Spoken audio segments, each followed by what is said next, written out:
With the election about 2 months behind us, the fallout for it has mostly settled. Even I celebrated it, and now it's official. The Republicans also won the House. However, this election is pretty special, pretty unusual, one might say. Donald Trump, as the 47th President of the United States, will be the second ever president who held non-consecutive terms. There is something special about that, because he never acknowledged his defeat in 2020. There are many people who think that 2020 election was strange. One of the arguments for that is the statistics around it. 2020 wasn't rigged. Silence, disingenuous Canadian. An online schizo with a graph is talking. This graph, however, begins at the 50% mark, and it looks a little bit different, a little bit more inconspicuous if you see it from the full 0% to the amount of voters which have voted during 2012, 2016, 2020, 2024. So I had an idea.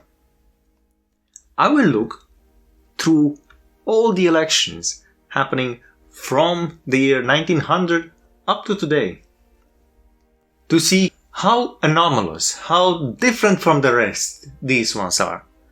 Now, why did I start at the year 1900? Well, why did I stop there? Well, there are two main reasons. One of them is that the changes began becoming too great. I mean, look at the changes in the number of electoral votes, especially close to the beginning of the 20th century. It increased a large number of times. The second point is that there were some extremely radical changes at the beginning of the 20th century, to the point that it's very likely fair to say that someone looking at politics in the year 1900 would view the politics of the year 1800 as more familiar than the politics of the year 1950. And again, someone from the year 1950 would see the politics from today as more familiar than the politics in the year 1900. So there is a cutoff point I chose.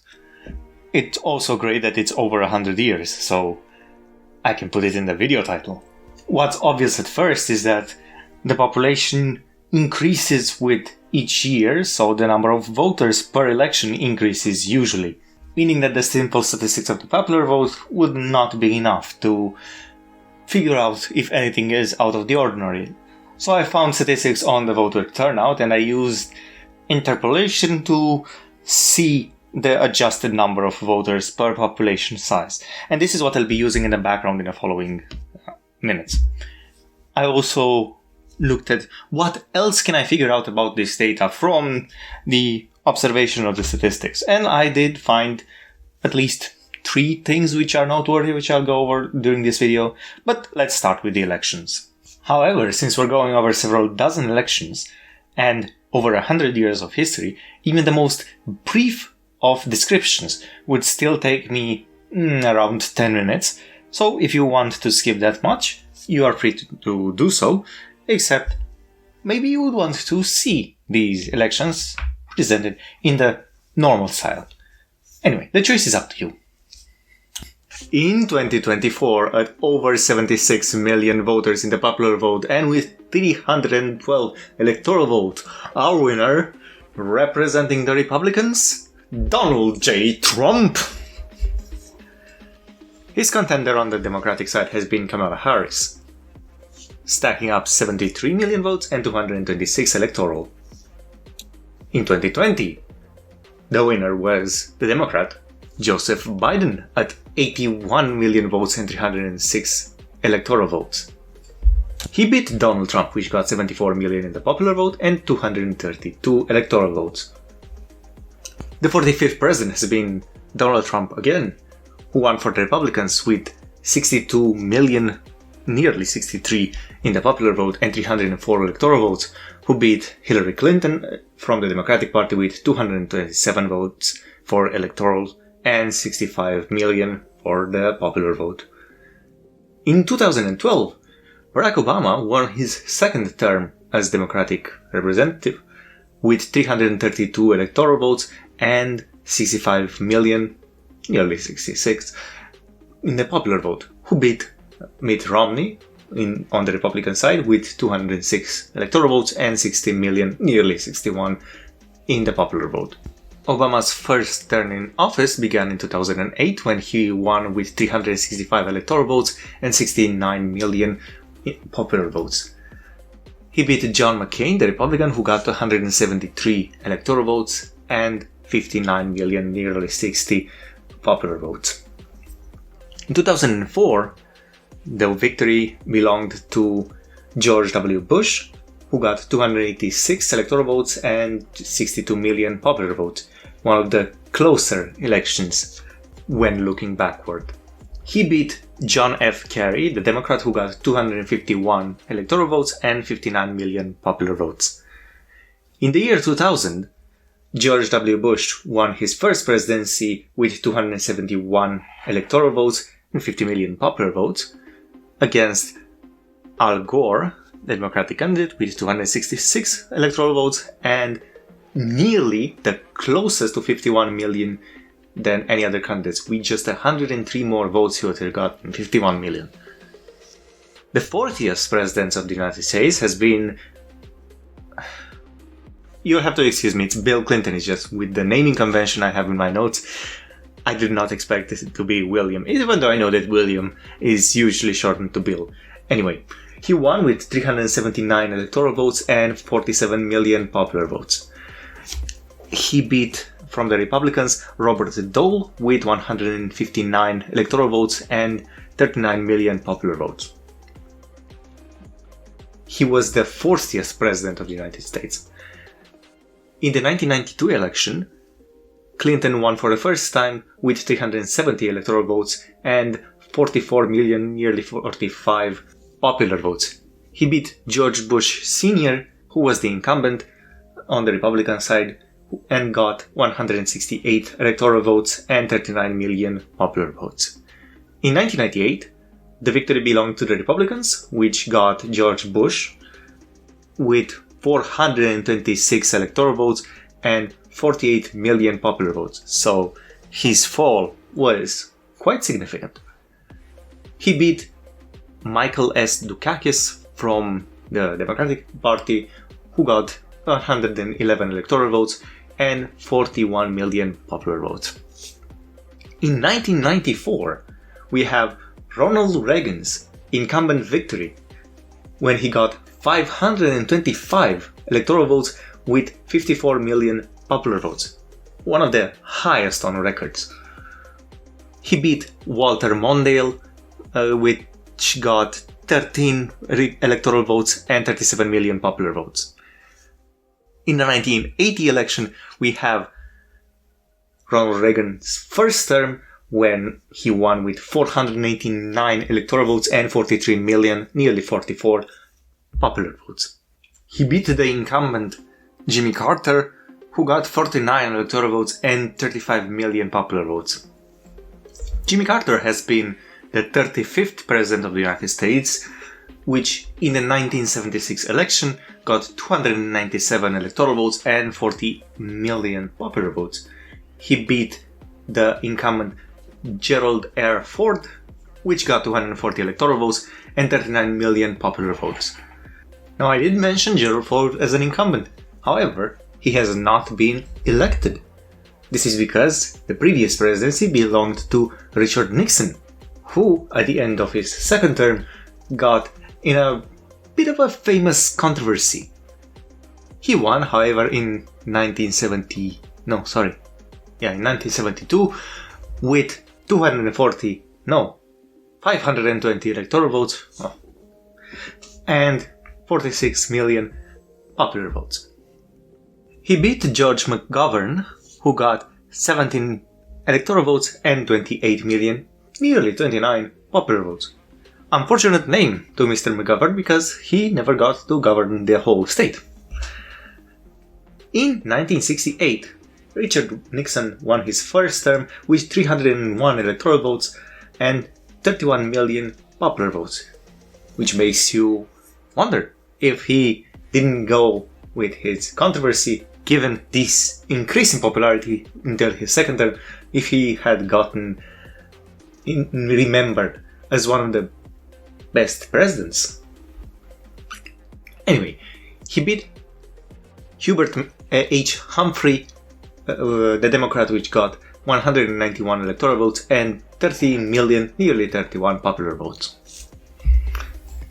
In 1964, Lyndon B. Johnson won for the Democratic Party with 486 electoral votes and 48 million, nearly 43 popular votes. He beat Barry M. Goldwater, which got 52 million electoral votes and 27 million popular votes. In 1960, the election went to John F. Kennedy, who got 303 electoral votes and 34 million popular votes, and it was the first presidential bid of Richard Nixon, who got 219 electoral votes and 34 million popular votes. In 1956, we have the 30th president, which was Dwight D. Eisenhower, who won for the Republicans with 457 electoral votes and 35 million popular votes. He won against the Democrat Adlai Stevenson with 73 electoral votes and 25 million popular votes.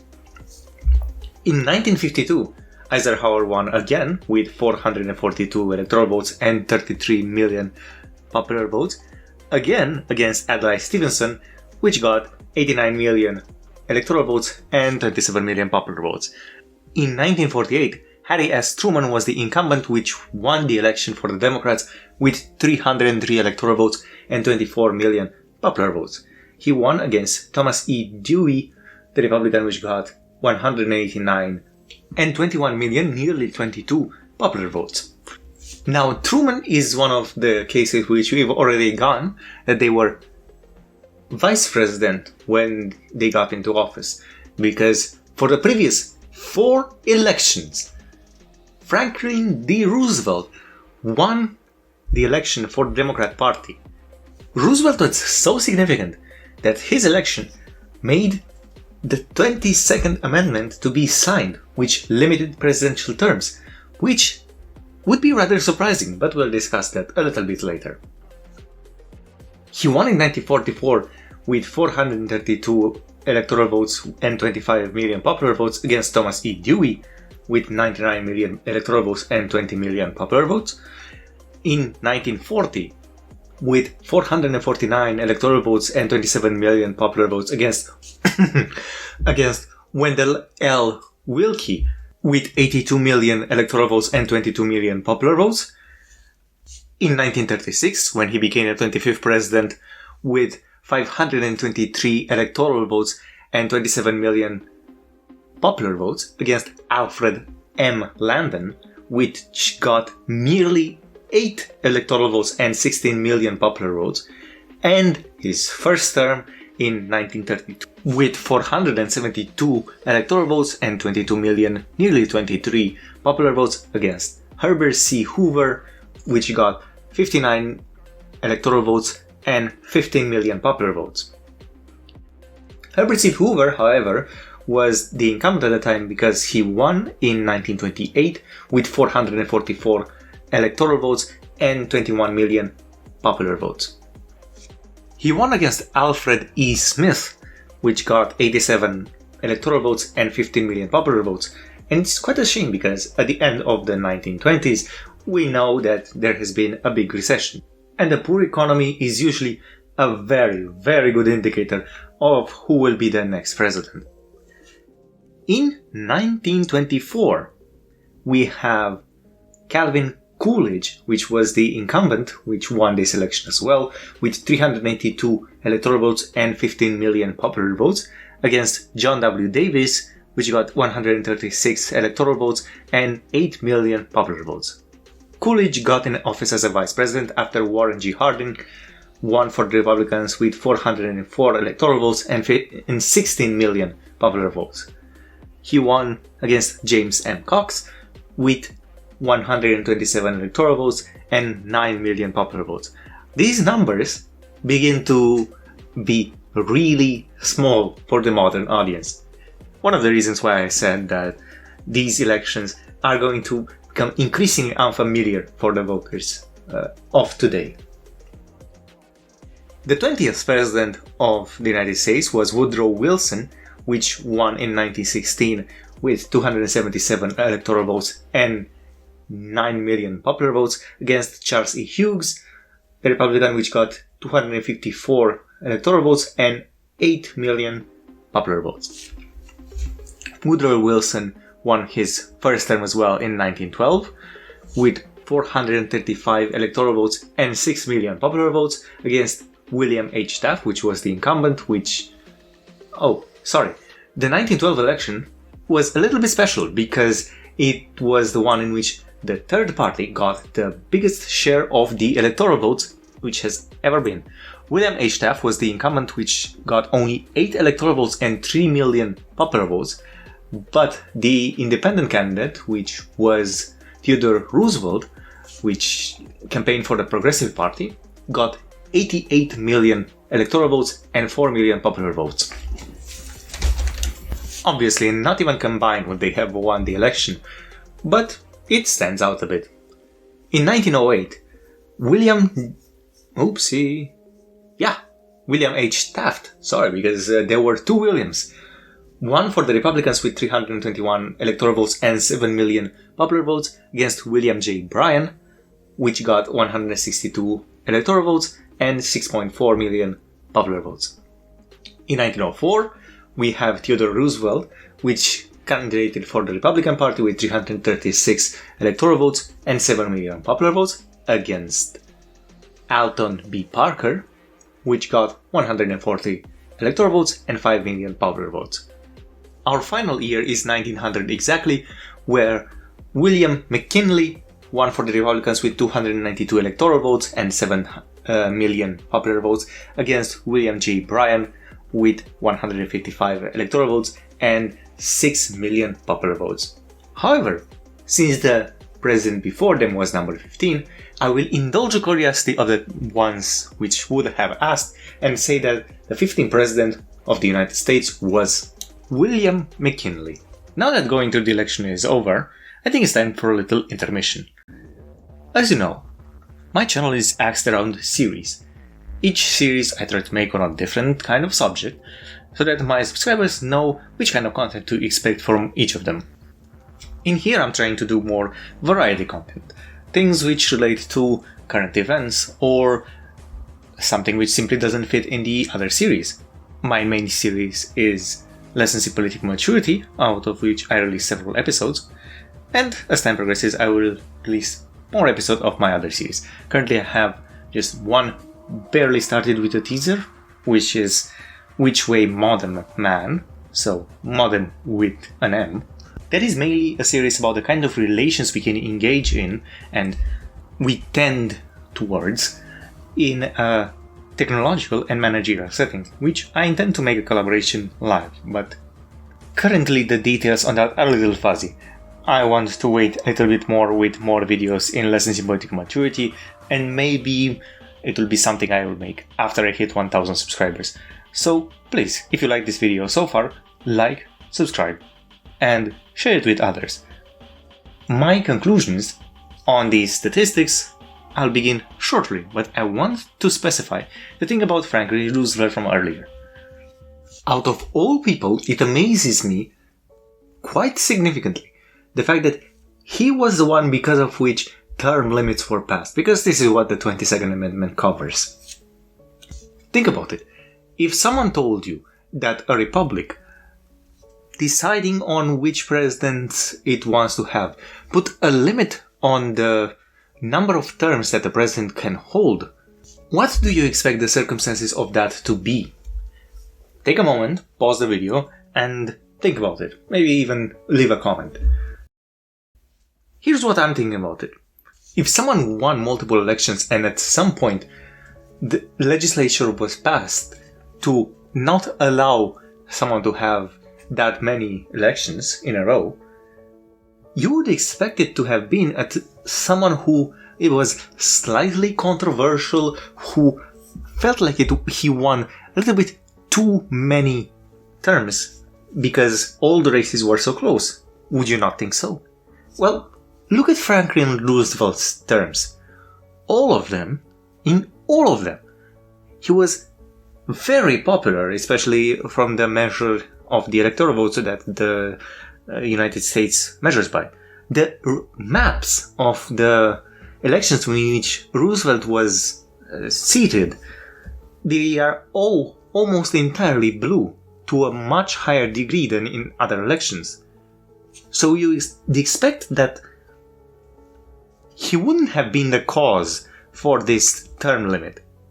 And from everything that I can find out, at least with 1 week's notice when I also had to process the statistics of these elections, when looking at the 22nd Amendment, all I could find to be anything substantial is the fact that the politicians did not want the system to resemble a monarchy. I told you in a previous video and in several posts so far that I'm a monarchist. Now, personally I would not be very offended at that, it's weird to want your system to resemble a monarchy when it accidentally had the appearance of one because of how many times a president won when the president was that popular. No, it baffles the mind. It sounds like an act out of pure pettiness. In my personal opinion about term limits, even though I prefer that the system would not be republican at all, if you're going to have it, have the term limits at least be of 10 years. Because, as I specified in one of my videos, which is currently not on YouTube, this fixes at least two problems of democracy. One of them is that politicians during each of their terms blame the negative economic or political state on the previous administration and claim the positives for themselves. Additionally, with 4-year terms, it's incredibly difficult to follow the effects of the policies that they implemented. Each administration could hamper or undo the progress of the previous administration, especially with most policies. They take a little bit of time to get off the ground. Some effects are immediate, some effects you can see in 1 year or even 2, but some effects are visible in 5 years or more. Most policies would require in the current system 2 terms to see their actual effect. It should be now very opportune to say that in practical terms, most elections go to the same party twice in a row anyway. Look at the graph. The graph doesn't lie. You see that for almost every election since the Roosevelt one, the same party, Republicans or Democrats, won twice in a row, with 1, maybe 2 exceptions. I'm not recording when I'm looking at the graph, but it should be on screen for you. So here's my perspective. One goal for the future of this channel, depending on how close I can get to it by having these ideas spread in American politics. For the 2028 elections, nothing special, except that these ideas would have spread more by now. But during the 2028 to 2032 administration, something needs to be passed so that the 2032 election will not be for a single term, but for a double term, until 2040. And ideally, the 2040 election should be for a full decade, for 10 years until 2050, and then from then on, each election be for a full decade, so that the presidents will be known as the presidents of the decade. Other democratic institutions could be modified to compensate for that. So, elections for the House and the Senate can still happen every 4 years, and every 2 years actually. With longer campaigns as well, it is only fair that the election season be longer as well. So the election season, instead of being of 1 year, it will be of 2 years. This would allow for more debates, for more reflection, for considering more issues which matter to the voters. Currently, the level of voter information is comparatively low to what it could be. You have the primaries, in which both parties decide which candidates would campaign for election, and then you have the presidential elections, and all of these happen within 1 year. So it's not incredibly surprising that there are people who ask who are the candidates in the months right before the election. It's a little surprising. I mean, yes, it is a very uninformed decision at that point, but with 2 years of the issues being debated and presenting on TV, online, at much more detail, this would be a much smaller issue.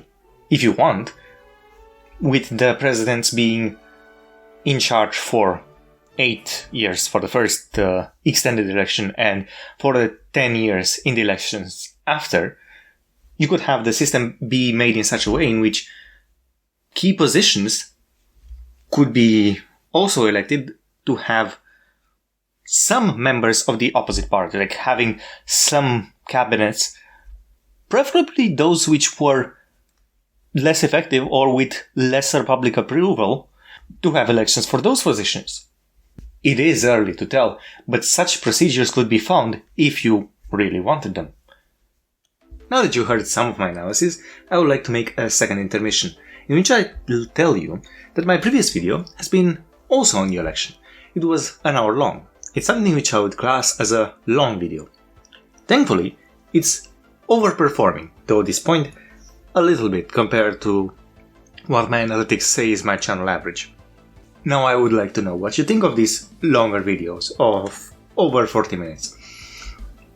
In case they continue to overperform, I will continue making them like this. I will make sure that all my points are gathered together in the same video.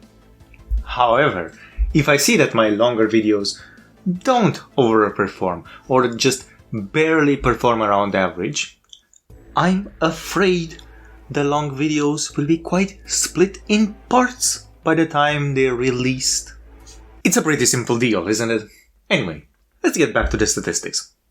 Something I found incredibly funny is by looking also at the turnout and the percentage of the popular vote which was won. I found that funny because of how amazingly evenly split they are. When Republicans won the presidency, they usually won it with little over 53% of the vote, and when Democrats won it, with little over 51% of the vote. It's literally that meme of democracy fans when every election turns out to be 49 to 51. It's actually amazing. But I promised that we'll be looking at Joe Biden's election and if it's in any way anomalous. Well, I sorted the elections by the percentage of turnout. And what I concluded is that with the exception of the elections right next to the 1900s, which had a higher turnout, the election for Joe Biden was in equal measure at the highest turnout it has ever been in this century, equal to the election of JFK. Now that is quite something. And he also won by more of a percentage in terms of both the popular vote and the electoral vote.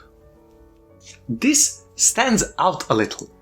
I mean, Joe Biden, was he really more popular at his election than JFK?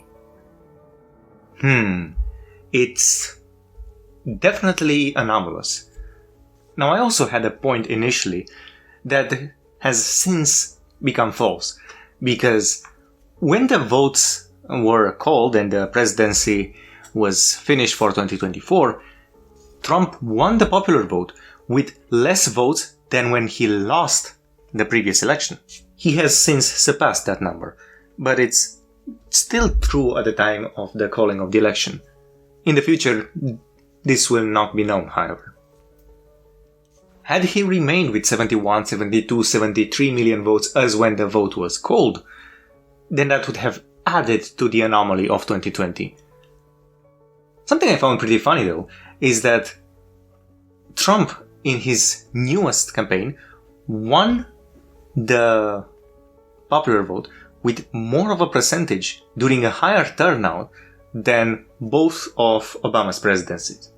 I just thought that you wanted to know. Anyway, the other thing which I found anomalous is that the number of voters between the candidate who won and the candidate who lost was at the levels which pretty much only happened after a major scandal, with very few exceptions. One could argue that this is for the 2020 pandemic. It's just, it differs from other scandals by the fact that the candidate which was during the scandal got more votes than during the previous election. This is definitely weird. Now, I don't think the suspicions around the election should be entirely based around statistical anomalies, but they're not exactly reassuring. Now, I hit half an hour during recording, and I realized that I have more remaining, probably more for another 10 to 15 minutes, and I don't want to make this into a long video. Coincidentally, what remained in my plan for this video was myths and other observations I made about the kind of actions happening in the American elections. I would like you to view that in part 2. Ideally, I might release it in 4 days to see if the splitting model works better or not, especially that the next video will be shorter. So, since this series is creating understanding, my motto is that I see you. Have a nice week.